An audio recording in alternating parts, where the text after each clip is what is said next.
there, everybody, and welcome to an interview. A slightly different kind of video to what I've done in the past. I have done an interview with some other YouTubers in the past, in Train Simulator and whatnot, but I thought this time I shall send my microphone cable, well, I say microphone, it's more so tin cans attached to string, and post them 11,000 miles away to somebody in New Zealand. So, please introduce yourself, sir. Good evening, morning, afternoon, whatever time of day you're watching this. I am DC 4260 Productions, or you can call me George. And as for what I do, I normally... Most people will probably know me for the videos I make about Train Sim World, but I also like to review things in Train Simulator Classic, and occasionally go out to film things in real life. Excellent. First of all, I'm so glad to have you on this totally real interview television show, whatever you want to call it.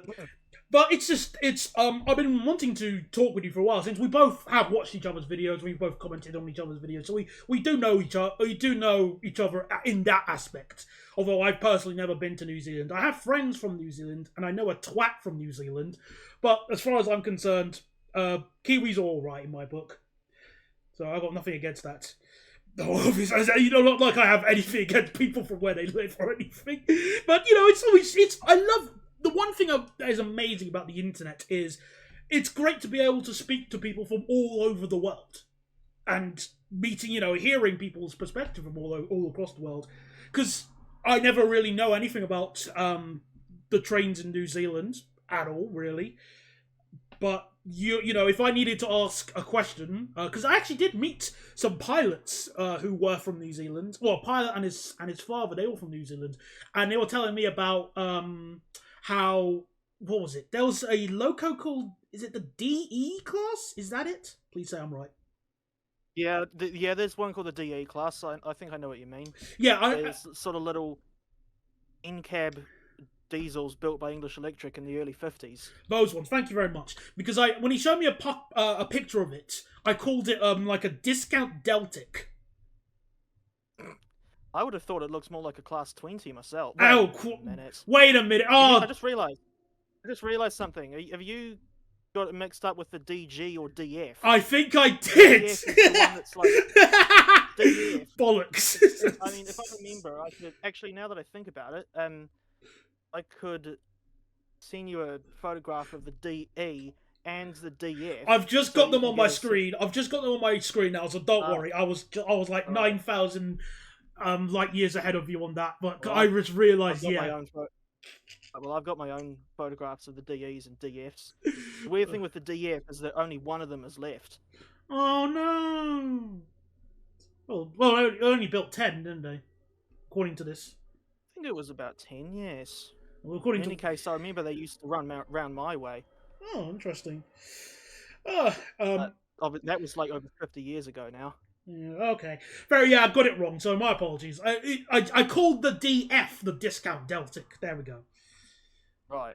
So that joke works. Otherwise, I'm just pretty much. Also the DG class, which sort of looks like a half-size version of the DF.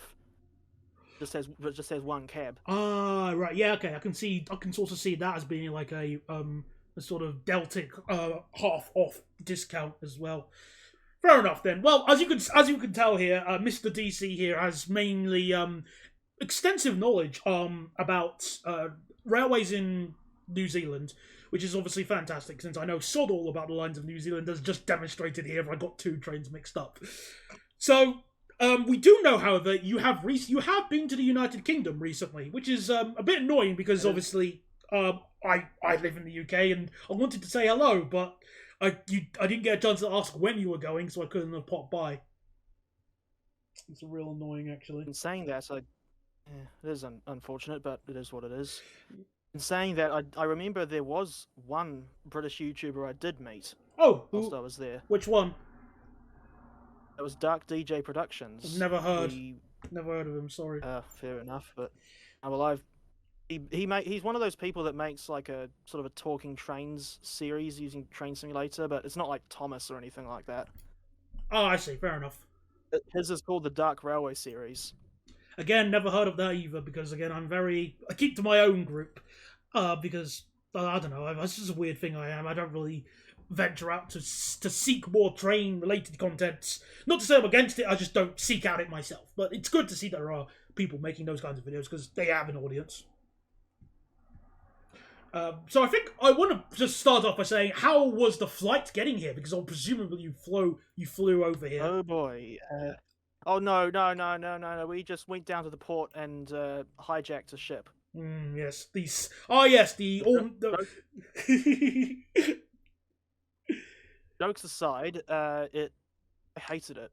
Oh well, just, how did you fly here? The thing I hated was just being stuck in a really cramped space for basically half a day, like twice, and doing that twice in a row. Well, who did you fly with? Pardon? Who did you fly with? Going to England, we went via Shanghai and initially got there from Auckland on Air New Zealand, and then the next flight to London was with British Airways. Coming back, it was all Singapore Airlines. Interesting strategy. I thought you would have gone with Qantas.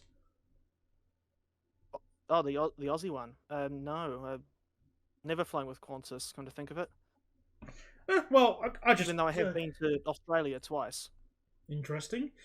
Oh, that's awkward because since you flew with this was like 4 months ago, right? Roughly. Yeah. Speaking.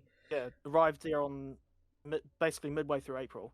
Oh bollocks! Because if you flew with Qantas or yeah, because if you flew with Qantas, there's actually a chance you would have seen me because I was working at Terminal 3. And I work in the morning, so there's a good chance you could have, because typically the Singapore / New Zealand flights from that part of the country usually arrive very early in the morning, and that's when I work. So there's a good chance we would have walked past each other. But alas, you flew with British Airways, which means you used Terminal 5, so I didn't see you because I wasn't at Terminal 5.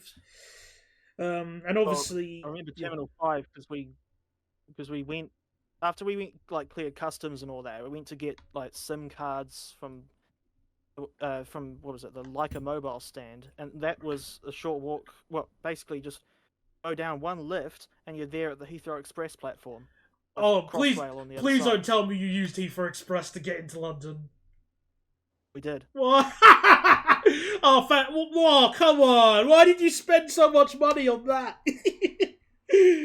Well, I'll tell you at least one reason, and it may seem a bit stupid. Go ahead. I really don't like the Class 345s. No way! Said Daniel with a massive shock on his face. How could you not like the 345? Well, it's partly because of their really, really bland appearance, and, in my opinion, ugly colour palette on the interior. Purple and grey really don't go all that well together. I love how your reasoning is the aesthetics rather than the comfort, which is my reason why they're awful. Oh, that's a point. Oh, that reminds me. Oh, God, I couldn't quite believe just how bad some of the seats on those modern UK trains are. Well, it wasn't just the 345s, because we did ride on those a couple of times, but also the Great Western 800s and 802s, the Merseyrail 777s, the Class 197s in Wales. Yep. Unfortunately, the longest train ride I went on whilst in the UK was aboard an 802 from St. Earth to Locomotives. Wait, that was the longest? Yes. Most of the time we just went around by car because I went to England with my parents. Oh, okay, fair enough then. Okay, I was gonna say that's not long. That's like a jump. That's a skip, if anything. But all right then. Well, at least you managed to avoid most of the antics then. In that case, but still. You mean Railway 200 antics? Or something else? Well, more in the sense of not having to endure a crowded cross-country journey from Exeter to Birmingham. That kind of antics. Right. I did see some voyages, but never rode on one. I remember one. Speaking of voyages, so I've got this funny memory of when I was at Lostwithiel Station filming one passing by. Yeah. And the driver gave me a two-tone when I wasn't expecting it, so I jolted the camera. Oh yes, the old-fashioned good jump scares striking once again. Yeah, that happens. That happens every now and then. Specific unit was, if I recall correctly, it was 220-005. I don't remember all units numbers off the top of my head. I'm not that kind of person. But I'm glad that you got the experience of filming trains in the UK, because that's really important for someone for just a train spotter in general. And it is generally nice that overall. I think the question I really wanted to ask is, how does the UK's railway and transportation in general compare to New Zealand? I was kind of thinking that there's almost no comparison, because it's like, because the UK's obviously got a much larger population. I mean, just remembered that the entire population of New Zealand is less than London. Oh my goodness, that's tiny. That way. I forgot how. Oh wow, Yeah. You're right. So less than 8 million. Yeah, it's only around 5 million, and there's one city in our country called Auckland, and that's the only one in the country where the population exceeds 1 million. Wow. I try to avoid going there as much as I can. not an Aucklander, I guess. Not a fan of the big city. No, even though I do like the trains that run there. Oh. Which are essentially the Class 331's narrow gauge cousins. The one on the Diet 331. Oh. They have very similar sounding traction motors and all, but to think of it, I never rode on a 331. Or a 195, for that matter. Well, you've dodged a bullet, because if you hated the 345s, you're not going to like the 195s or 331s either. Especially when it comes to comfort. The ambience is fine, it's just the comfort is garbage. Once again, the design... a lot of trains... The two that... No, you first, go on. The two trains that I would go so far as to say are probably my least favourite in terms of the onboard experience, mainly the seat comfort, was the Class 777, which I rode from Southport to Moorfields, then a transfer to go around to Bidston for the Borderlands line, and later my other least favourite is the Class 197. I definitely have choice words to say about both of those units, but because I plan to review them in the not too distant future, I'm gonna keep my cards close to my chest, apart from giving a very slight nod to you on both parts. So, I've got things to say. I only rode the 197 from Llandudno to Llandudno Junction and back. Oh. I was actually planning to go there. Speaking of Llandudno, I remember that the night we were staying there, we got fish and chips and went along to the promenade to eat it, and we got interrupted by a whacking great big seagull. Oh no! It was greeting you about coming into Wales. All seagulls are in on it. They don't want to steal your food. They just want to make sure that you understand what tourism is. There's a horrible conspiracy going around that seagulls are just there to steal food and be a general nuisance on the seaside, and that is just unacceptable slander. This post is brought to you by Seagull Incorporated. Still, it's a really funny situation, I guess you could be in. And still, I'm glad that you kind of like. Did you at least enjoy the UK when you visited? Yeah. I mean, well, it was a place I've done lots of research on the UK's railways for like over a decade at this point, and the whole time I was there, I was thinking, how the hell is this actually happening? How am I actually in England at the National Railway Museum looking at a big blue streamlined Pacific? Money is and all the good. Other famous... Say again? Oh, I said money is good. If you've got enough of it. Yeah, well, there's a reason why I've never flown. The furthest I've ever been in the world is Grenada. There's a reason why. And my mum's. I think I've heard of Grenada, but I don't know where that is. It's my mum's home country. It's basically right at the bottom of the chain of the Caribbean islands. It's not the most bottom, but it is very close to Venezuela. Right. Yeah. Well, I know where Venezuela is. So basically, jump sort of jump on the north. northern side of. Well, I think Venezuela's on the northern side of South America. Correct. So Grenada is only just a little bit higher than that. Nice. I was there for a whole month, as my mum was showing me around, where she grew up when she was younger, because she grew up just on the outskirts of the capital. The only other countries that I've only gone overseas like 3 times, and two of those trips were to Melbourne in Australia. Oh, okay. Well, in fairness, I'm not exactly trying to do like a record of how many places people can go to and stuff. I mean, I do go abroad decently enough, but that's mainly to Europe. So Belgium, Netherlands, Right. France, Germany, Luxembourg, and when I went on the So I school remember trip. Oh, sorry. I've seen some of the railway reviews you've made about Belgian trains. Indeed, they are. My friend hates going to Belgium because trains are just so vandalized there. It's so it's You should see unreal. some of the freight wagons in New Zealand. They're shocking. I guarantee you, good sir, it does not compare to Belgium. My favorite example was there was an MS-75 multiple unit that someone had repainted the entire coach into the first livery, like with spray cans. They painted it the old maroon 1980s livery. And this is a 4-car train, but they managed to repaint the entire. And the thing is, the only way they would have been able to do this is they did it overnight. So he clearly had some mates of him to just jump into the yard and just get a whole bunch of spray cans and do that. It's really That reminds really me of yeah.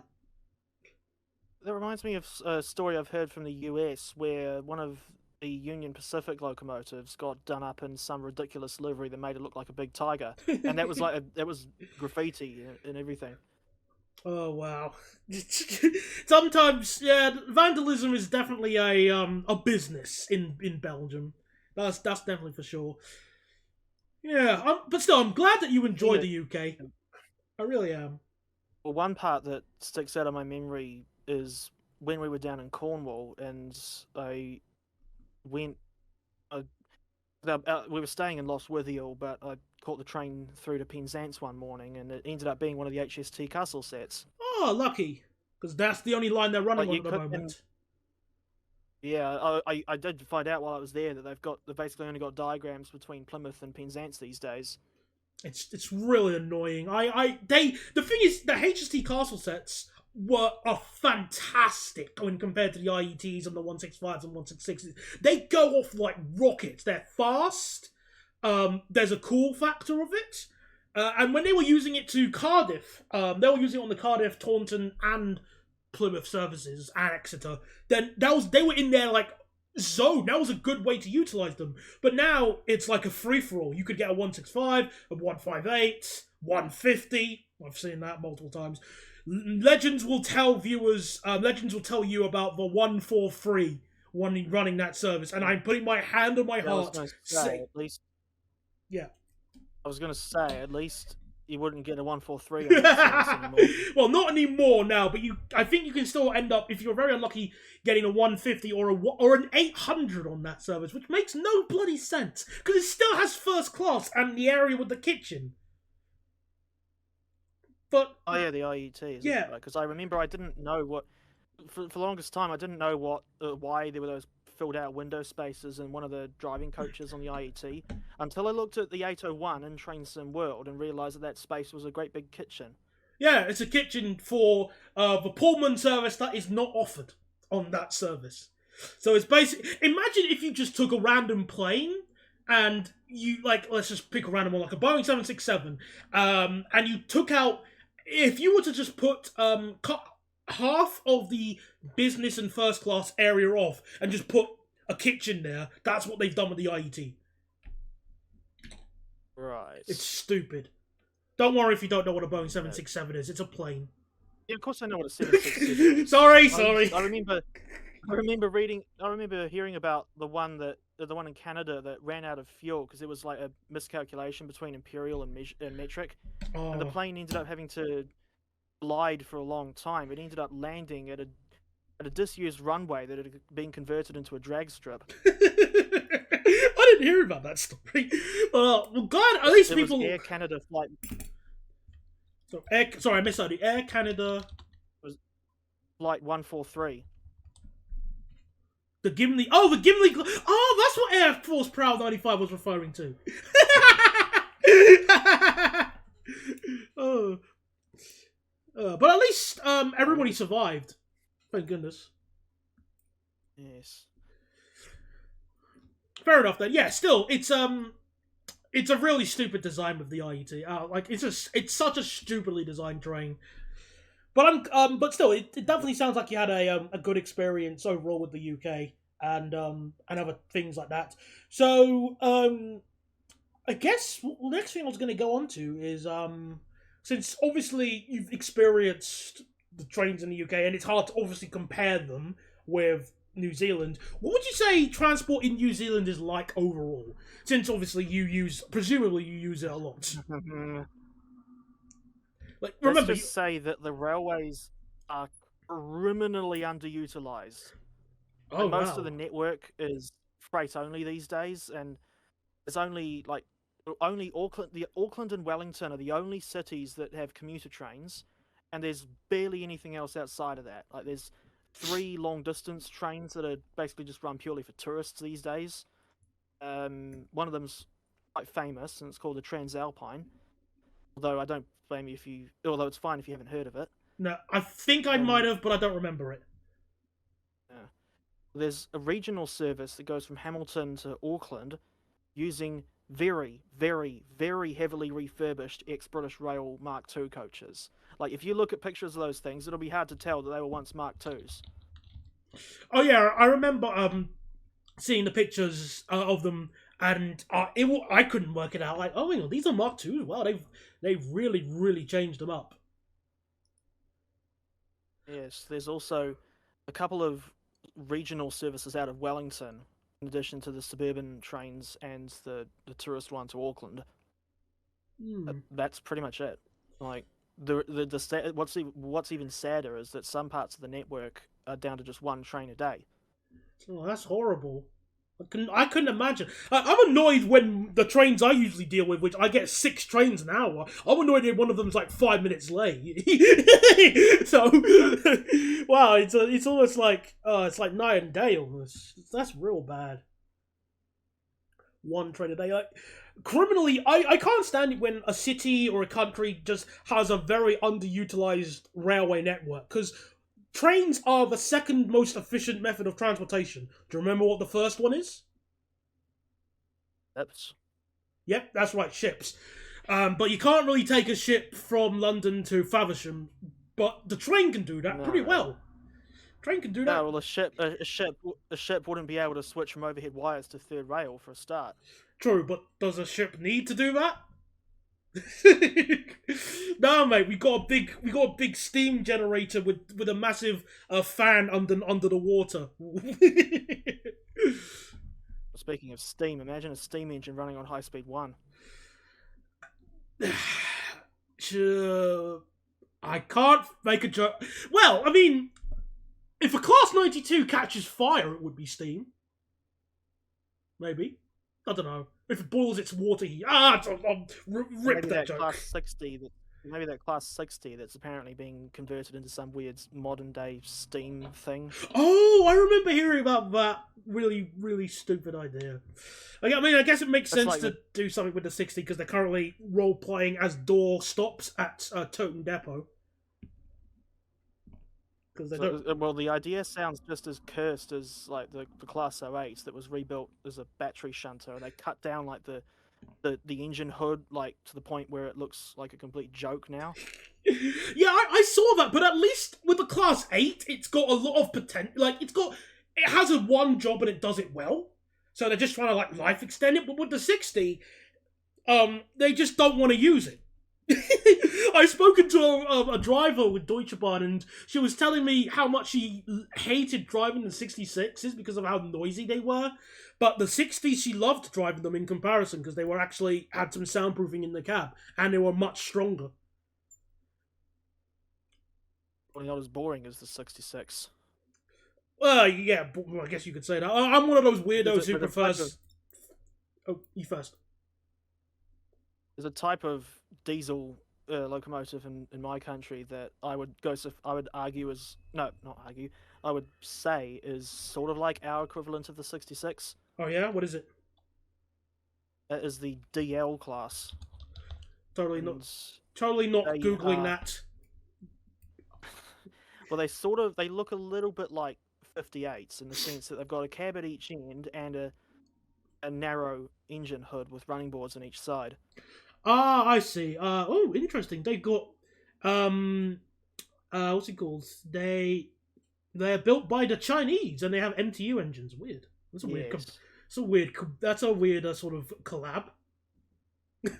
And the DLs have not. Well, initially they were not very reliable, and then there was a whole scandal in 2014 when it was discovered that they had like asbestos in their insulation even though they weren't supposed to, Asbestos.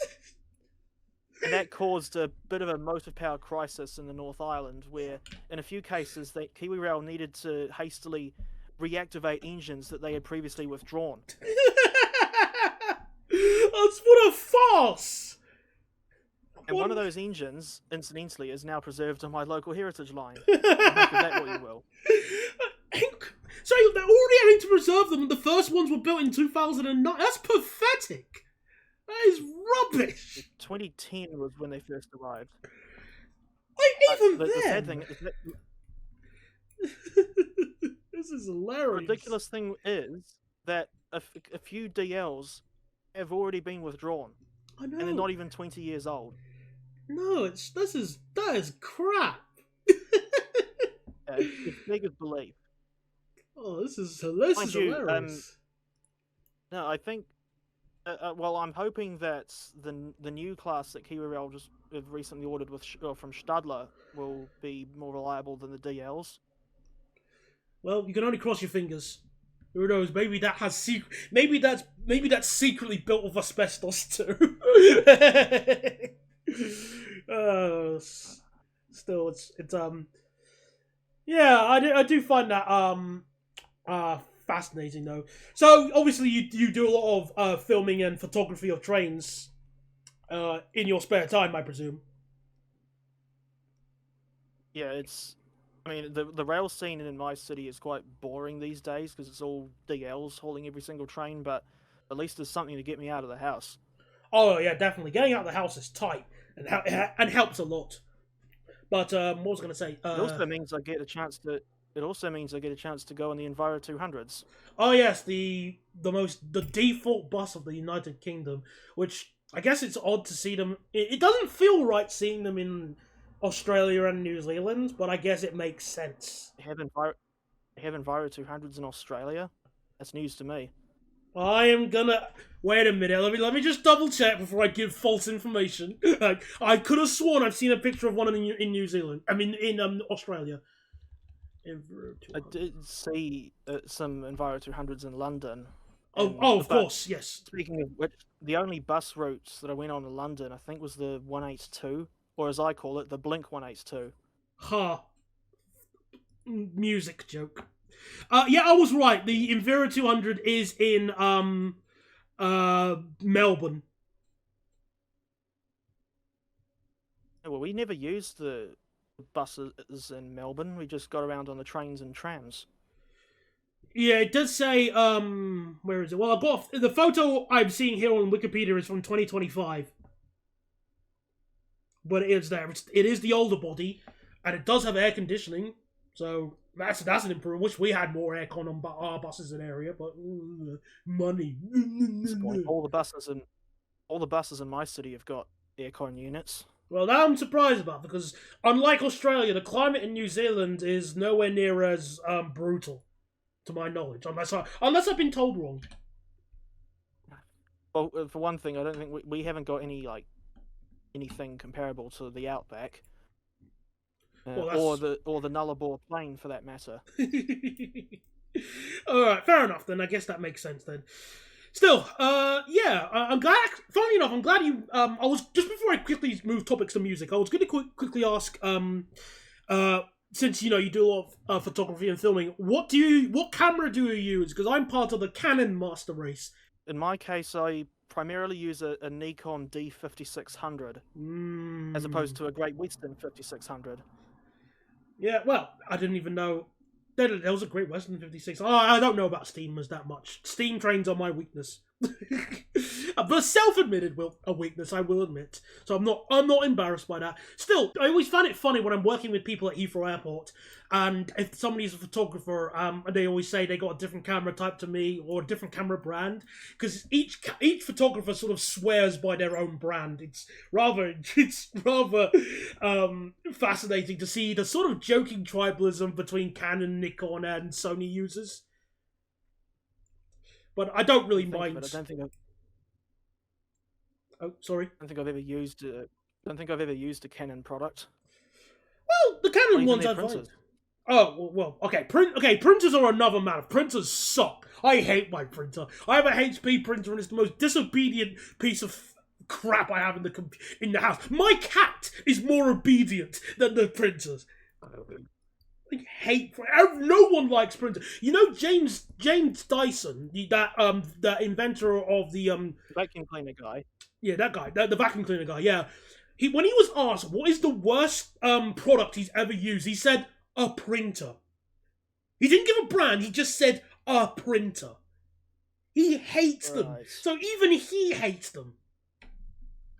Oh, it's just goodness gracious me, they're rubbish. So I don't blame you if you have not used like a Canon printer and stuff. But Canons are pretty good. I've never used a Nikon myself, or Nikon as I call it, because I don't. British accent for the win. But they work fine. I used to use a camcorder in the past for filming videos. But now I use my phone, which is a Honor 90. A what 90? An Honor 90. It's a Chinese brand. Oh. It might explain why I've never heard of it. Yeah, well, here's the thing. I used to have a Huawei. That was the last phone I had, a Huawei. But then Huawei sort of were not permitted, or they lost the ability for having Google services. And selling a phone which doesn't have proper Android support with Google services is kind of like selling a car in this day and age that uses Red Star leaded fuel. It's to say it's unviable. I get the reference. I get the reference with leaded petrol because I've heard about was it Thomas Midgley Jr. I think his name was. Yeah, it's more in a sense. He was the guy that. Mm-hmm. It was more in the sense of that it's not viable to sell. So Huawei have fallen off the face of the earth in the UK. So Honor have basically said all your customers are belong to us. And now I'm using an Honor 90 though. It is driving me up the wall a little bit, but in terms of filming, it's really good at that. It's the camera quality is excellent, and I record in 1080p because I like to preserve my storage space. Right. Oh, can it shoot in 4K? It can, but I just don't like it. I don't like filming in 4K because then that's more storage on my computer. My friend, when he went to Germany last year, and he filmed a whole bunch of train types for me, and I was really excited. And I was saying, "Why is it taking so long to download?" And I went, "Oh, because I recorded it in 4K." And I told him, "You monster! That's going to take forever to download. You absolute maniac!" That's why I've got. Sorry. I find 1080p is perfectly fine for me because, basically, largely for the same reasons that you've just cited. I see no reason to get a camera that can shoot 4K when 1080p is perfectly fine. Exactly. I mean, don't get me wrong. The ability to shoot 4K on your phone, which is something that no one could even dream about 20 years ago, is fantastic. It does have a place. Like maybe if you wanted to do filming other things, like other something else a bit more important. Like if I wasn't having a wedding, I would film it in 4K. Okay, I think that deserves 4K. But a class 158 a class 158 departing Red Bridge. No, I'm good. The 1080 will suffice. So yeah, that's the thing. So before we talk about the thing that everybody's really waiting for us to talk about, I wanted to talk about music quickly because you like your music, as I've seen from some of your videos. Yes. Do you, Yes, more recently I've ended up with this habit of referencing one artist in particular, although why I'm still doing that is anyone's guess. Oh, which artist? Because again, I haven't been watching all of your videos, just a handful, just every now and then. Forgive me. Well, the artist in question is Tony Basil, who if people have heard of her, they'll most likely only know her for her song Mickey of 1981. Oh, That was her only hit. oh my goodness, she's an 81. Oh wow. Yes, and still yes, she's a very early West Coast mainline electric engine. Oh wait, that's the wrong 81.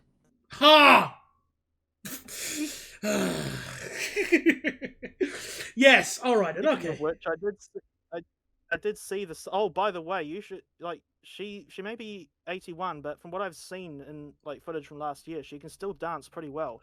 Ah, so it's sort of like Iraqi, Hiroyoko Araki, where she looks much old. She looks much younger than she is.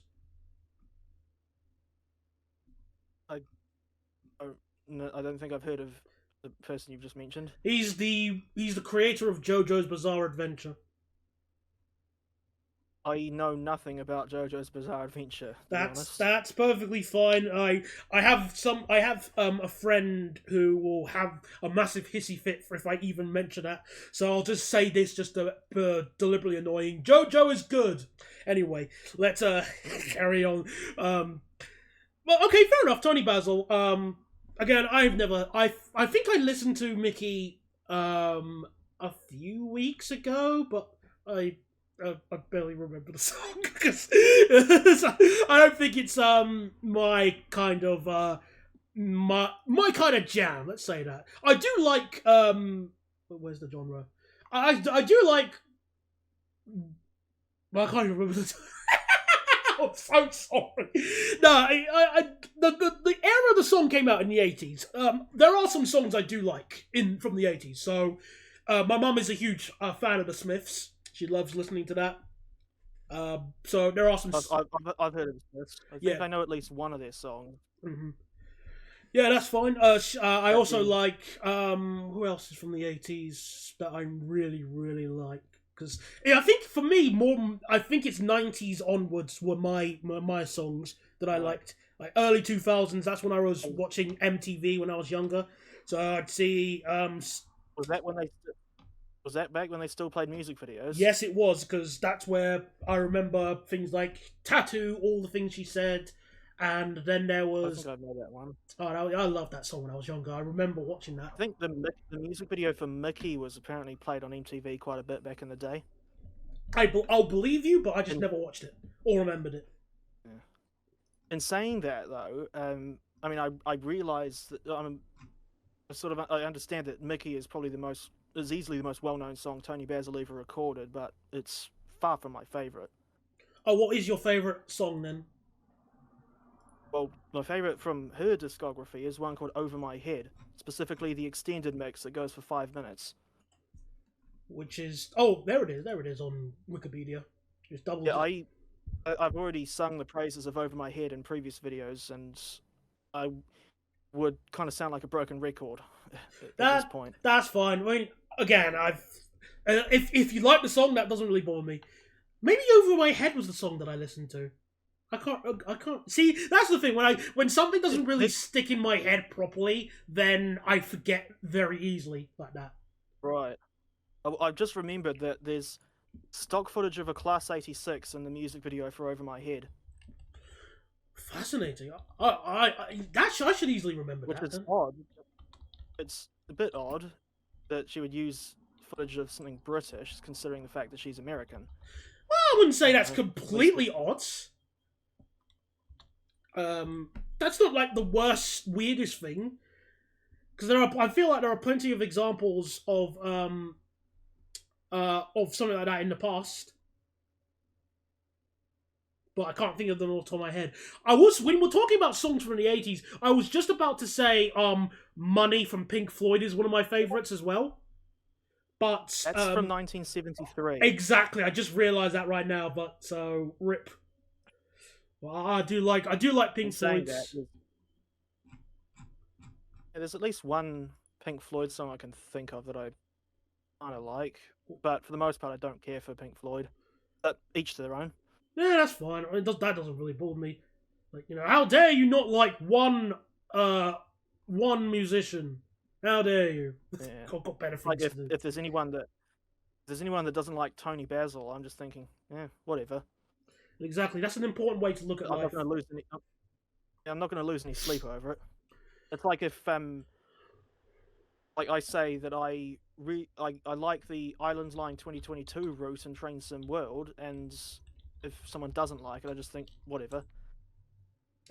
One thing I wanted to quickly say about Pink Floyd's Money is that the time signature on that song is 7/4, which is an odd time signature for most songs.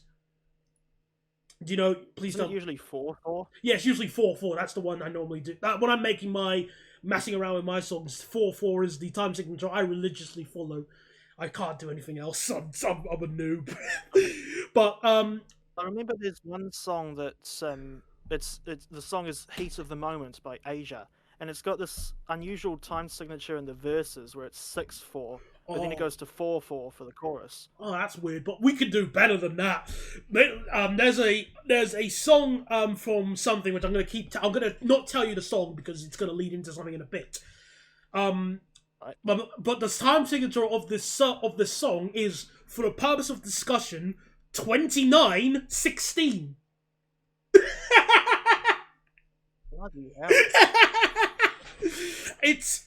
I suppose if it was 28:16, you could make jokes referencing a Canadian steam engine that went to Mexico. I'm afraid, yeah, no, they thought of that. They thought of that this time. No, but no, this is from something which I'm now going to also just quickly go into, because before we started this interview, I asked a question about gaming, and would you like to tell the viewers what other games you play that aren't Train Simulator?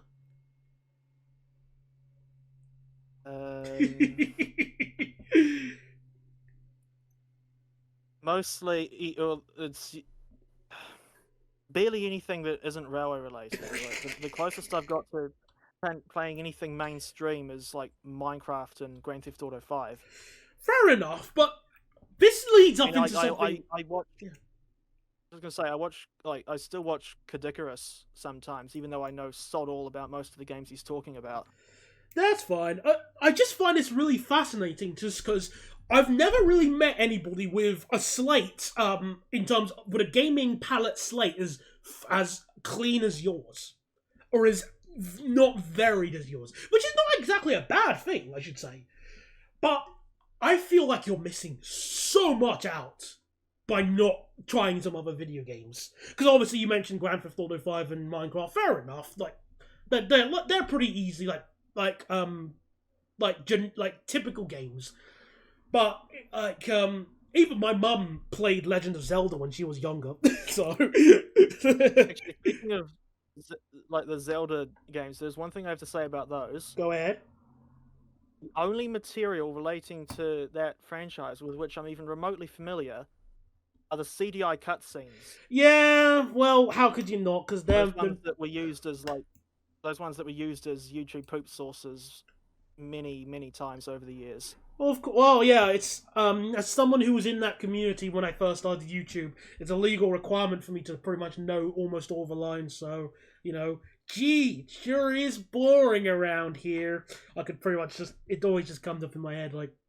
So obviously, yeah, that counts. But no, it doesn't really count though, because you just because you know the cutscenes doesn't mean you played the games. So I think realistically, I wanted to ask like, why haven't you played any other games out of curiosity? Because okay, obviously money can factor into that. So I'm not gonna say how dare you not have the funds to purchase insert game here. But why haven't you tried some other video games? Like for example, like Freedom Planet 2, for example. I will glaze that game till the cows come home because it's the best non-Sonic game ever made. No, sorry, it's the best 2D Sonic game. This is the part where I I sound really dumb again because I have no idea what Freedom Planet 2 is. Well, that's fine. I mean, it's on Steam. That's the thing. It's a video game. Right. It's a 2D side-scrolling video game. Do you know what a side-scroller is? Please say yes. Yeah. I think I vaguely remember playing some side scrollers back in the day. Okay, But well, in saying that, I think one of the reasons why I never got interested in things like Mario, Sonic, or Pokemon is because my parents never introduced me to that sort of thing as a kid. oh, I mean, I guess that could explain a bit of it. Because surely you must have watched like some of those shows when you were growing up on television, did you? What shows? Like there was, That's right. There was a Sonic. So I think there was a. Wasn't it called The Adventures of Sonic the yeah, Hedgehog? there was Adventures of Sonic the Hedgehog. There was Sonic Underground. There was Sonic X. That's what I grew up watching as well. Or as opposed to Sonic Twitter. Sonic what? Sonic Twitter. Oh, yes, as opposed to Sonic Twitter. Yes, but okay, yes, it's like surely that would have like inspired maybe like surely like watching one of those shows growing up would have inspired you to go, hey mum, can I get this game out? Or did you see like an advert in a comic or something? Like there's always Well, I would have been inspired. I would have been inspired to play those games had I ever actually watched any of those shows. fair enough. That it explains it. It's not exactly a shocker or I'm trying to remember shows I did watch when I was a kid that weren't SpongeBob. there was SpongeBob games though back in the day. There was Battle for Bikini Oh Bottom. yeah, that reminds me. There was a there was one particular SpongeBob game I used to have on the PS2, and I played that like religiously. You sure it wasn't Battle for Bikini Bottom? Because that's one of them. Or was it the movie? No, it was themed around that ridiculous Atlantis Square Pantos show they did a while Oh, back, oh. where they got David Bowie to play to voice a character that doesn't have a musical number, You, of course. That's the most and insulting yet thing they could have done. all the main characters did have musical numbers. I I know, mean, but that makes begging no belief. sense. That makes absolutely no sense how they could have done that. Like, if there's wasting that of would be talent, and then that. Yeah, I mean that would. It's about as absurd as like getting Tina Turner to do a cover of Kate Bush's "Running Up That Hill." Sadly, that reference goes above my head, but I'll allow that. So somebody else will. The Yeah. second I thought you were gonna, the second I thought you were gonna say "Over My Head." No, I'm afraid not. Sorry. I'm a bit my humor goes a bit more random than that, I guess you could say. But yeah, that was so stupid. The point I'm trying to make out here is that there are in this day and age there are tons of games that you could go ahead and give a try and play because that are really really good. And I keep mentioning Freedom Planet 2 because it's a game that basically is better than anything I've played regarding Train Simulator. And it's you can't really compare the two because one is a side scroller and the other one is a simulation game where you drive trains from A to B. But the thing here is that one of them is made clearly better than the other, regardless of because the whole point of games is to have fun and to be entertained and stuff like that. Freedom Planet 2 has great voice acting, fantastic music, great sprite work, high amounts of replayability, modding support. There are tons of mods I've gotten it for already. Like there's a mod where you can play as one of the scrap characters and you can give one of the characters powers back that was scrapped during development. That was real fun. And overall, it's so much fun to play. But with Train Simulator, which is easily going to segue into Train Sim now, it's just there are so many stupid decisions that have been made with the Train Simulator and more specifically Train Sim World. There is a reason why I don't play Train Sim World. Or never. I played the little demo thing that they sent me, and I whilst I did have a bit of fun with that, like being able to walk around and stuff, that was real cool. It wasn't enough for me because I knew what the game was going to turn into. Oh, sorry, I knew what this game was going to turn into. I would say that, like, if I'm remembering what you said in your old interview with Quiddy Afro, right? Basically, a lot of your predictions about the way Train Sim World would go have come true. Whoa! Although, in terms of like the business model, Dovetail, like continuing to churn out more and more DLC instead of oh, I don't know, how about maybe fixing the bugs that or the problems that are already in the game, problems that should never have made it out to customers in the first place. Ironically, as we speak, I am driving a Class 158 in Train Sim World. And does it work? Yes, well, I can make the basic functions work, but not much more than that. Oh This is, dear. this is for reference. This is on the Midland Main Line, which for some reason in the TSW version only goes Derby, Leicester, and Nottingham. That's crap. Essentially a triangle. Yeah, Like a really and from memory, I think they laid the track up to Toton Yard. They just didn't bother adding any scenery for that bit. Oh, we're doing that kind of crap again. Hey, hello, No, West Coast Main no, Line if you South. mean like if you mean like route extensions, they don't usually do that sort of thing for TSW, if at all. I mean, they did an extended version of Southeastern High Speed, which added like HS1 down to Ashford and the North Kent line as far as Dartford. That's rubbish. What's worse, well, what's even sillier is that they only included one variant each for the 375 and 465. Was even like pick? This is like perfectly leading into like the question I really wanted to ask you actually, which is why do you bother with Train Sim World? Like in a legitimate sense of curiosity, because obviously the one good thing that you do with your videos is that you do review stuff for Train Sim World, which is the thing that I could not be bothered to do when I was doing the Train Sim News show. And it's good to have people reviewing content for Train Simulator World, but why? Why? What's the appeal of the game to you? I'm asking this out of curiosity, not as an intervention. I realize that it's not meant to be like any kind of like you being critical or anything, but I think one of the reasons why I still play and review Train Sim World is just because there's, like, at least from what I've seen on YouTube, there are just not that many people that are actually making constructively critical videos about this stuff. Like, a lot of the time you'll see videos from Dovetail ambassador channels, none of whom I'll mention by name, so I'm not fanboy. Oh.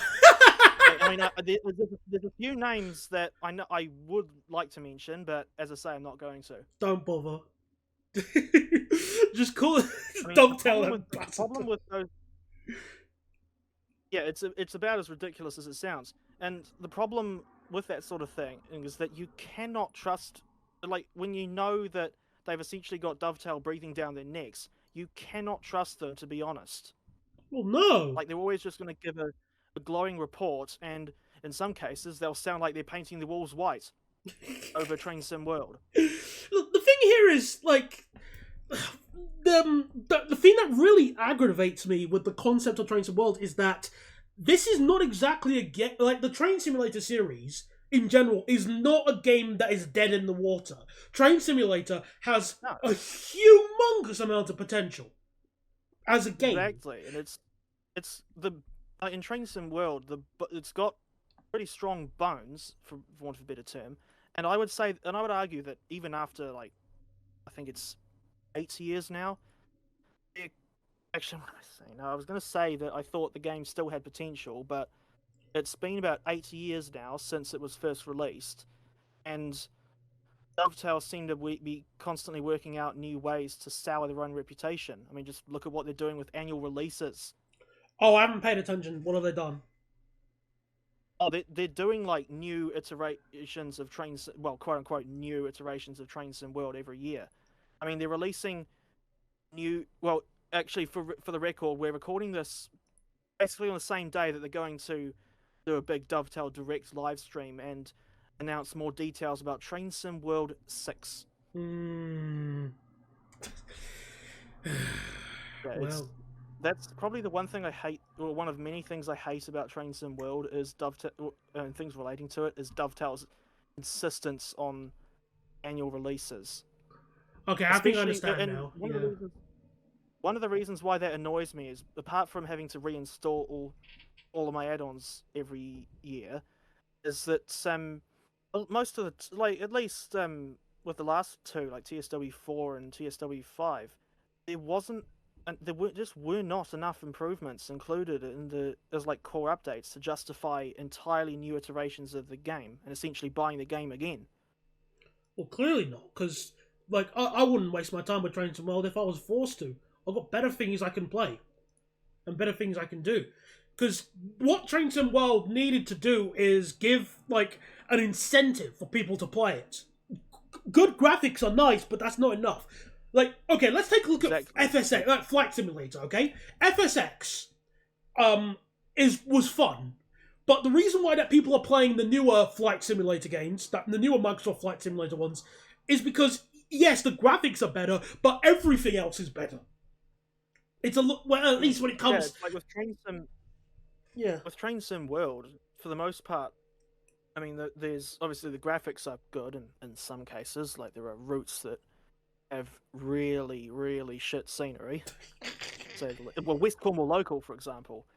But yeah, there's not, in the grand scheme of things, there's not really that much that TSW has over TS Classic besides fancy graphics. And I remember once I put up a post on my, like a community post on my channel, asking people if they thought that Train Sim World could ever fully replace Train Simulator Classic, and a lot of the responses were basically saying no. Well, of course not. There's no way. I'm I glad you actually brought up the West Cornwall local, because that brings up to like another issue with Trains as well. That the routes are garbage in terms of where you can go. exactly. Like Penzance to St Austell. Why and St Ives Branch? Why St Austell? Yeah, Falmouth. What the hell is that? Oh yeah, oh crap! You don't Falmouth. get. Oh yeah, you don't get the Falmouth. Oh no, sorry, mate. Sorry. Money. And as if like that route is a perfect storm of crap. I don't get it. You've got the shocking decision on where to cut the route coverage. Like really bad scenery that doesn't really look or feel like Cornwall. And I say this as someone who has now ridden on the route in real life. And really poor quality, well, not necessarily poor quality, but just really weirdly edited sounds for the Class 150. Oh, and no Valenta powered intercity liveried HST. Oh, actually, that's because all HSTs that ran on that line were myths. So every time people have shown a picture of a HST in the 90s during regional rail in Cornwall, they were actually what's it called? They were all chameleons. That's why no one's actually seen a HST run on that line. But you know, jokes aside, this is just embarrassing. My favorite example was the Ruhr-Sieg line, which is oh yes, I know. Hagen to Finnentrop, is it? Yeah. Yeah, that's basically, what was it, only like half of the original TS route? It's half of that. And that's the thing, it's half of like Hagen to Siegen, which I just go, why? Why only half? That's sod all. Like, and you don't even get the real stock that runs on the line currently, which are Stadler Flirts. That's the trains that are used today. Oh, hang on, what time does it take place? Well, I don't know what year the TSW version is set in, but I know that the add-on was released in 2018. No. The Flirts doesn't. Okay. Let me just double check quickly because I know that the route in TSW comes with the BR143 and BR185, along with some freight wagons and like the 4th gen Doppelstockwagen. Oh, and speaking of Dostos, that's another thing that really pisses me off about TSW, is just how often Dovetail recycle rolling stock. Oh, that we've already had millions of times over. The Dostos, the 66, the BR185. It's and to a lesser extent like the BR143 and the BR423. I don't know. It's the one that gets on my nerves the most is the 66. Well, they get a lot of mileage out of those sheds, that's for sure. It's like going into home base. Yeah. You're cutting out again. I said they get a lot of mileage out of the sheds, and it's like going to home base. Or Bunnings. To where?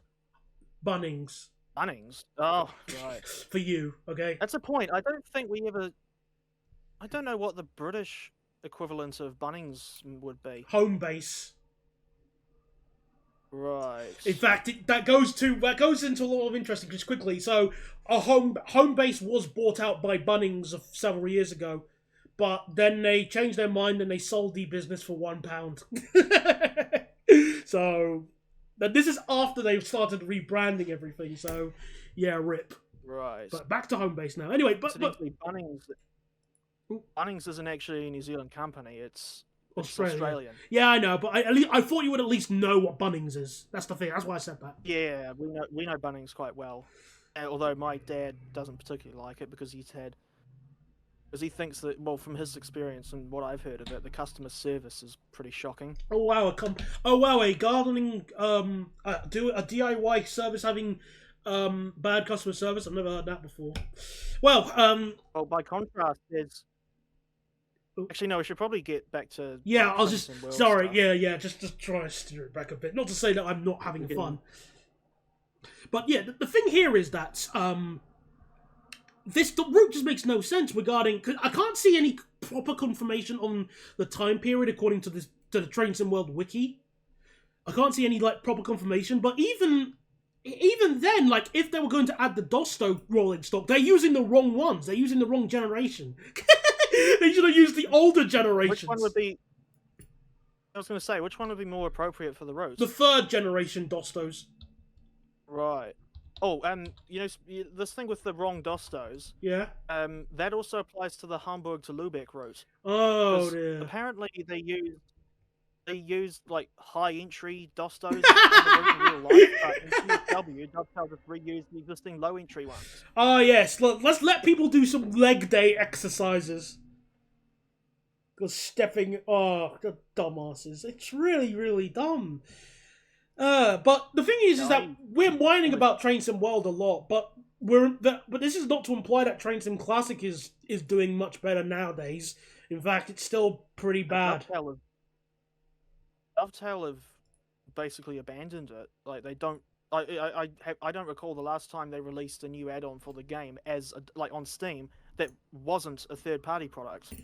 I don't remember either, but I also haven't been paying attention because I've been doing other stuff, so somebody else will probably mention, oh, it was this add-on. Cool, cheers, thank you. The thing here is, it's like a lot of the content for Train Simulator nowadays, Train Sim Classic now, is community support, is like community things. And it doesn't really help if the community is still pretty crap. And a lot of it also comes down to Mr. Richard of Armstrong. Oh, yes. Did you hear that he's doing a Class 66 Enhancement Pack version 2? Yes, I did, and I still don't understand why. Because I've been using the 60... In fact, I'd say the 66 is the train I use the most in Train Sim the Classic. Because I use it because I do a lot of testing with the freight trains and stuff on certain services. I have never, at no point using the 66 Enhancement Pack currently now, have I said, this is rubbish. It needs to be fixed by paying more money. We'll put that on top of. We'll put the 66 EP version 2 on top of the already long list of questionable decisions that AP have made, like taking down all their old scenario packs. Well, but payware scenarios is a different kettle of fish altogether. But well, they have their online sound pack. Yeah. No, sorry. Carry on. Well, there was a lot of like sound packs they used to have, but that for some reason were discontinued and like still haven't been replaced with like enhancement packs or anything. Like the Class 303, for example.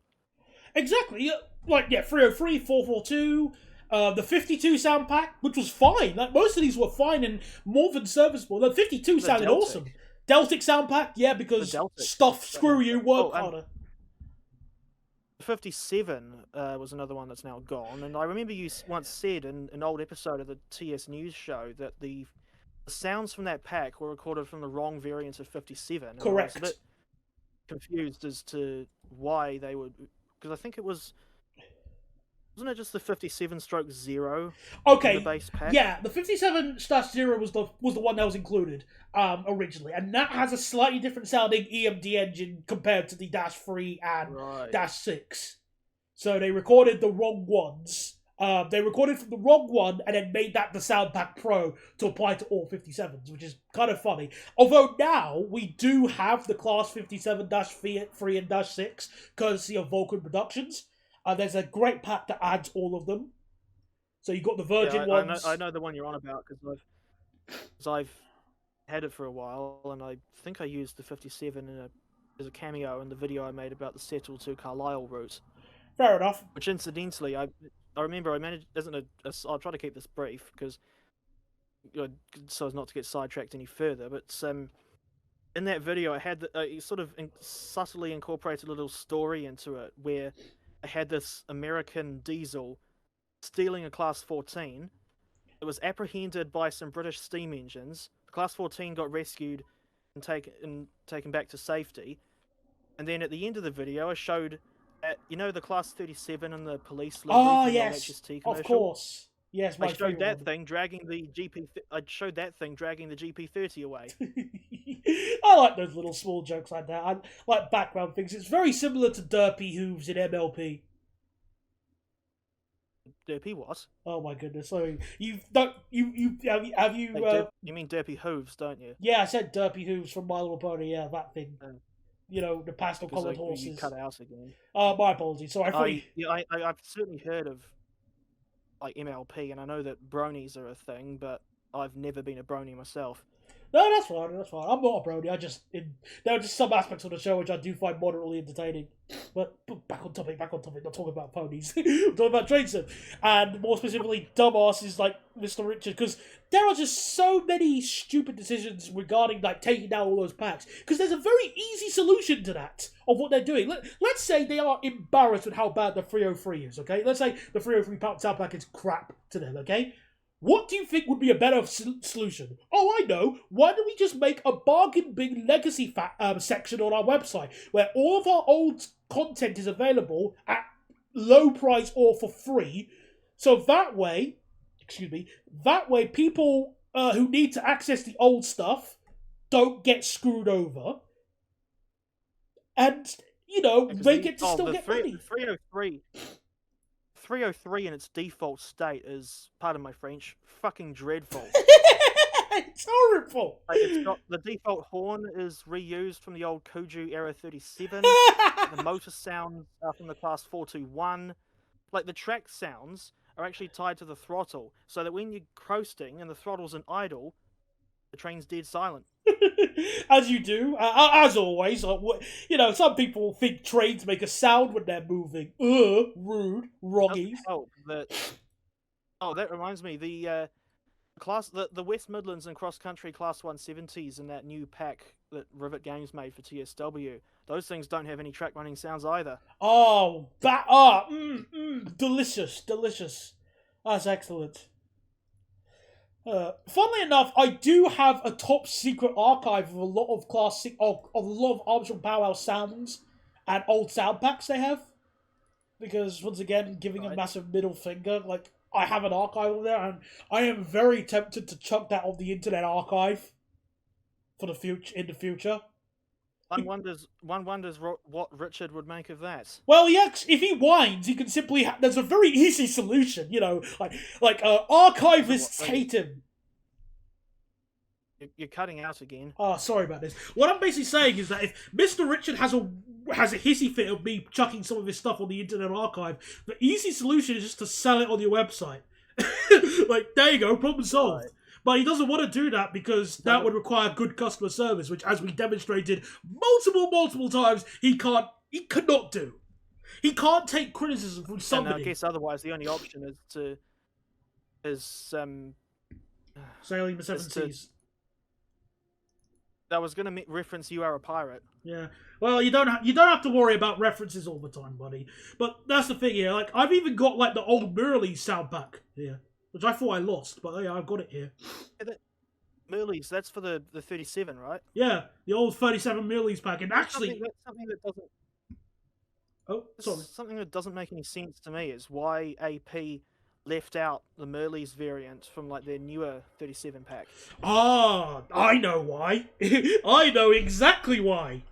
It took me a moment to realise it when I was thinking about myself, but That's what Volume 3 is for, my friend. What? How? No, I wouldn't be. Oh, speaking of volumes, we still haven't got Volume 2 of the Mark 1 Coach Pack. Oh, gotta wait, mate. Gotta wait it out. Decent coaches, but pretty decent coaches on the whole. But yeah, it's just really strange that they still haven't done Volume 2. Because then I remember, reminds me of the jokes that Yowie was making in his video about the Class 465 EP and how long it took for Volume 2 of that thing to be released. Well, yeah, he definitely. I mean, I wouldn't want to rush the guy. Okay, I definitely wouldn't feel comfortable rushing people to make stuff because I'm a lazy person as well. But the thing here is that there's a difference between laziness and like better prioritizing stuff. Like the 66 enhancement pack thing he's working on, well, version 2 he's working on right now. Who asked for that? No one. Instead, because when he releases that, it's just gonna all these people who have made these reskins for the 66 over the years, their work is now redundant because they'll either have to make it compatible or they'll have to delete it. Yes, that's. I don't know. I know it's a shame. It's a pain. And I guess maybe I suspect that one of the reasons, and this is something I think I recall saying in the video I made about AP a couple of years back, where I think the current state of affairs could be a result of years of unwavering praise from like armies of fanboys who seem to defend. It's like they defend Armstrong Powerhouse as if they're a town about to be overrun by enemy soldiers. You know what? I think that's a good way of looking at it. It wouldn't be too much of a concern, though, if the enemy soldiers were the Warmington-on-Sea Home Guard. Another reference going over my head. I am so sorry. It's going over my head without referencing Tony Basil. Yeah, look, the thing here is, like, for me, the issue that I have is, like, you mentioned it, that is basically what feels like the most believable delivery, like, believable reason as to why that is the case. Like, they've gotten so much praise over the years that there is, like, no incentive to improve. And when people started to push back, like, when they released that garbage of the Cloud Enhancement Pack, and people told them to sod off, that's when he said... around the time when Richard disabled all the comments on on, like, Facebook and exactly. YouTube? Yeah, that's exactly what I was just saying there. I remember you made that short video sort of taking the piss out of Richard's decision using that clip from Chowder. Yeah, I did, because he can't handle the idea of people just saying no. My computer's begging me to restart. Meanwhile, I'm currently pulling into Nottingham in the 158. Oh, it was great. Great to see you're multitasking. Very safe, driver. But, you know, what I'm trying to say is, you know, you can't be treating the player base like this. If you want people to respect you, you have to let the good and the bad. You can't just let the good in and just say, no, I only listen to good people. Look, there are people who couldn't stand me, who disagreed with what I said about things in Train Simulator and in my reviews. Do you know what I do? I let them say things because it's necessary. Everybody needs their own cheerful Charlie to criticize them with decisions. You need that. Yes, yeah, because otherwise you'll just get into an echo chamber. Yeah, you create a echo chamber or a hug box. And don't get me wrong, hug boxes are great. Finding people who love the stuff you make is great. But I don't want to be hugged for 5 hours straight. I'd probably get bored after the first minute or half. I remember once I was at a museum in Auckland, like looking at an old tram, and one of my mates came up and like she just about broke my spine. Ow. Rip. That's a pain and a half. That's in the past now, so whatever. Still, yeah, it just really aggravates me about what Train Sim has become. Because, like I mentioned in the past already, there is a huge amount of potential with a game like this, and seeing it squandered by both the third party and the main developers is just Well, there's a reason why I don't review it anymore. And I do have to commend you for at least trying to review a whole bunch of Armstrong Powerhouse products. Obviously, your wallet, I Yes, I have think condolences for that. last one I remember looking at might have been the Class 350 enhancement pack, or as I call it, Imitation 350. Hmm. Because, obviously, a lot of the things have... Well, I mean, I guess... I did mention to you that there have been some community-made improvements for the 350 that makes it much Yes, better. I downloaded them, but haven't got around to trying them yet. Yeah, that's fine. There's no deadline or anything, but they do make it a little Partly bit because better. one of the reasons why I haven't got around to it is partly because I have PTSD from the time I rode aboard a 350 Stroke 2 in real life. Oh, you poor thing. At least you don't have to use them multiple times a day. I don't, but my friend had to use them It's just more often. unfortunate. Yeah, well, in saying that, I almost never. The ironic thing is, I hardly ever actually get to go for a ride on a train because of what we were saying earlier about how there's barely any passenger trains in this country. Yeah, it's weird. I mean, you said you do volunteering, right at a heritage railway. No, it's not necessarily volunteering, but yeah, there's the heritage.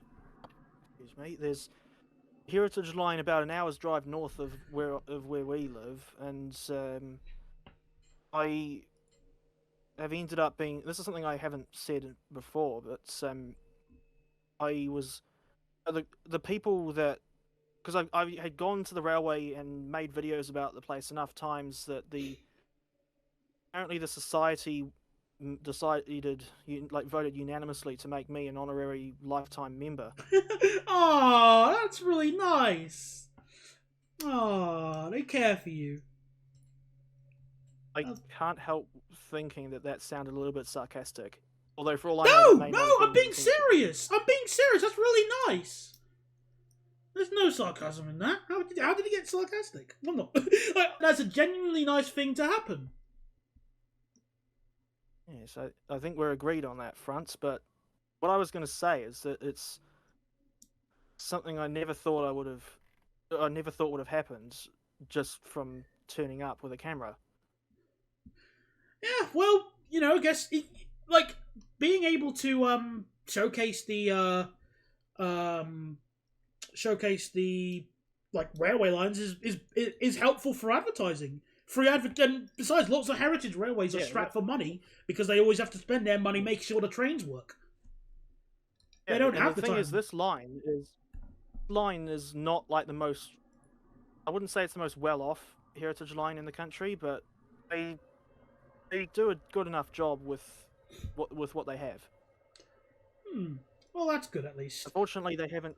Unfortunately, they haven't got a working steam locomotive, and that's something I've learned from seeing, like talking to a few other people who outside of the railway community who go out to see a steam engine running, and they say that like their kids really like seeing the steamers more so than the diesels.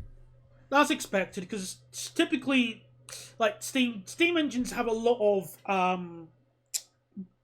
history behind them. Just they are marvelous to watch and stuff. So there is that. Whilst not to say that diesels are boring, there are lots of fun and interesting diesels lurking around. Like obviously the prized Class 142 and the I thought you were going to say the Class 37. no, apparently no 37's there. I've 37 exists. That's what I can say about it. So I guess that makes sense. But it's not the end of the day. So was there anything else you wanted to say, or will that be the end of the interview? Because I think we've mostly covered everything I wanted to say. Unless you had anything else. I know it's getting kind of late for you, so I don't want to keep you up until midnight. Yeah, it's just gone 9 o'clock over here. But Yeah. I think there was something else I wanted to. Oh, I guess one thing that comes to mind, I suppose, would be the these stupid like gameplay packs in Train Sim World, I have which no idea what they are, so enlighten me. essentially they are sort of payware reskins, but sometimes they will be. It's I don't know.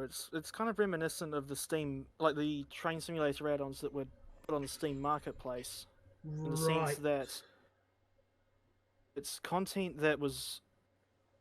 Oh, how do I word this? It was Reskins or left out? basically. Well, yeah, it was like payware. What was I saying? Payware. No, what is it? They're. Take your time. Don't worry. Don't Um, rush yourself. they are essentially uh, reskins or like slightly altered models of engines that or wagons or whatever that we already have, with like a few extra scenarios and services for a given route, and they a lot of the time they just come across as really lazy cash grabs. I wish I could be shocked by that because that's really, really dumb. Once I again, don't blame you. this is again. It's just like they're treating the player base as if they're money dispensers rather than human beings. Because I've actually had the desire to make a game in the future. I'd love to make a video game, although there is no way I can describe it to you right now. It's because it's I've only got like the basic ideas for it, and I'd feel terrible about charging more than £20 for it if I was to make a video game. Oh god, the prices! You should see the prices of the like Train Sim World routes these days. What was it, £30 now? Like, I think so because these days they're getting upwards of like 57 New Zealand dollars, or in the case of some of the more recent routes, 64. Oh dear. Like the the Dutch route, for example, that was $64. Oh, what, 64? So converted, that's £27 or £28. So still bloody. It's expensive to go on what is essentially the most boring line in the Netherlands. I have been on that line multiple times myself. It is boring as hell. There's nothing to see because it's going through Drenthe, which is comically always referred to as like a farm. It's a farmland. Like there's a Dutch YouTuber, Studio Massa, and I remember him saying, if you're gonna make fun of somewhere when he's talking about Drenthe, at least pick someone with technology and an internet connection. Because that's how rural the place is. There's nothing there. What? Right. Like, come on. Why bother with that? That's why I was just like, it took you that long to add a Dutch route and you added the most boring one. No thanks, I'm sticking with Chris Trains and the community content available. Yeah, I know about Chris Trains, but the one oh, this is nice. So I've just loaded up a service with the class 153 on the Cardiff City Network route. I just got up out of my chair, like the driver's seat, to go and have a look around the station, which is Penarth. And now I find I'm not getting the option to sit back down in the chair. Oh, yes, the chair, the disobedient 153, my favourite. It's, oh, sir! Raising and lowering the seat again has done the job. Oh, as you do. Pretty stupid. Well, look, you get what you pay for. You get what you pay for. Not necessarily in the case of Train Sim World. I assure you, this is exactly what you get when you pay for in Train Sim World. I think oftentimes the quality of, or lack thereof, of a route is not reflected in the price. And wait, you've only just now realised this? No, I realised it ages ago. I was just saying. I mean, I still make videos of this stuff because, well, there's too many people gushing over it. There's too many YouTubers gushing over it, like Francis Bourgeois gushes over 37s and 56s. So I thought someone's got to keep up, or still make videos holding Dovetail to account. Yeah, I do. I mean, I'm glad that you are doing it. I really am, because obviously, the more people who give feedback and criticism, the better. But at the same time, there's a reason I don't make the Train Sim News Show anymore, because I realise when to hold them and when to fold them. Because I've got better things I can do instead of myself. But at the end of the day, I'm still really happy that you are doing something like this, and you are getting some enjoyment and an audience for it as well. But I think... You say enjoyment, but... And, say enjoyment, but yeah. sometimes I do feel a bit quite burnt out from the whole thing. Well, this is But it's why I really hard recommend. to take it. This is why I recommend you play a new game.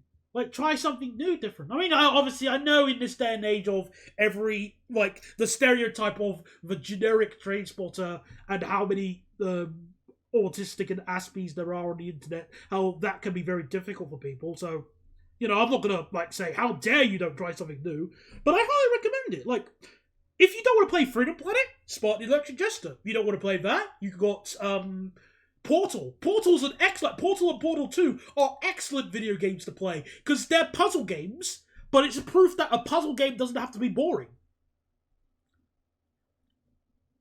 I think I've certainly heard of like Portal 2 at the very least, but actually come to think of it, I'm surprised that we're so far into the interview and yet neither of us have mentioned Team Fortress 2. Oh well, I was going to say that next. Which is, I mean, I remember I've seen you reference TF2 quite a bit in the news show, and although you've seen so many TF2 memes over the years, but I've never actually played the game myself. It's a great pretty entertaining game, but it does obviously require you being decent at first person shooters, Right. which is why I would recommend something. Right, yeah. Yeah, which is why I would recommend Well, just I don't playing think I've ever Portal played 2. Because whilst that is technically a first-person shooter, it's also at the same time a puzzle game. Because you're not going around killing people. It's just playing. It's just literally Portal. I suppose the closest I've got to any kind of first-person shooter is GTA 5. Because you can do a first-person view in that game. Yeah, though shooting isn't exactly like the main goal of GTA. It's more like a sandbox, if anything, with a story.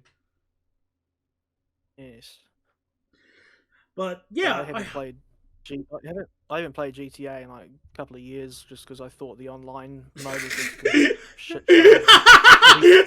Oh, don't even. I know about the GTA Online. Oh my goodness, it's like a would calling it a daycare or nursery full of people who want to roleplay in a really bad way be a good way of describing it? I think it would be. But like, I highly recommend like maybe just go on Steam and just scroll through some video games. You're guaranteed to find a game that you'll be really enjoying. There's a really creative game called Yomi Hustle, which I was actually considering playing, and it's a fighting game, but it's a stop motion fighting game essentially because you take turns to do, and you each take turns to make a move, which is really fascinating. And it requires you basically playing chess, essentially. Like, what is this person going to do? What I should do this. You need to plan ahead. And if you don't want to play like a fighting game like that, then a standard fighting game like off the top of my head, like good Street Fighter, Tekken, or Mortal Kombat's a bit more brutal, but I don't play Street Fighter ever. But I do play Smash Bros. Ultimate, but that requires a Switch or a Switch emulator if you really want to try and dig for that. I think if I was going to try any other games, I'd probably just stick to PC because I've hardly ever play games on consoles. Yeah, that's Indeed, fine. I've never tried the console version of Train Sim World. Don't even cover. Save your wallet. If you want my personal recommendation, give Freedom Planet 2 a try one day. Like, it is Dutch. It is essentially as expensive as like a mid-tier Train Sim World add-on, but you'll get more hours out of it. Yes, there's certainly a lot of mid-tier TSW add-ons, to say the least. Definitely. But I think that'll be it for tonight. Well, for you, the morning for me. I'm going to go and just prepare for some other stuff and do editing myself. But yeah, thank you very much, Mr. DC from BDC 4260 Productions, for coming along for a nice little interview and chat about many, many things today. It was a pleasure having you on. Is there anything else you want to say for the viewers? Or is that it? You win an Enviro 200 that's been decked out with advertising for a German fashion company. Yay! You're very It's nice. It's the Hugo. It's the Hugo bus. You. Well done. Well, that's great. Thank you everybody for watching this little video. It was really fun to have you on the show, and we'll just have you on my channel. His channel will be linked in the description in case you want to watch videos. I just realised there was one other thing I wanted to talk to you about, but quite frankly, I can't be bothered to stick it in now, so might just say later on, just discuss privately. Other than that, yeah, that'll be it, everybody. Thank you very much for watching, and I'll speak to you next time. Goodbye.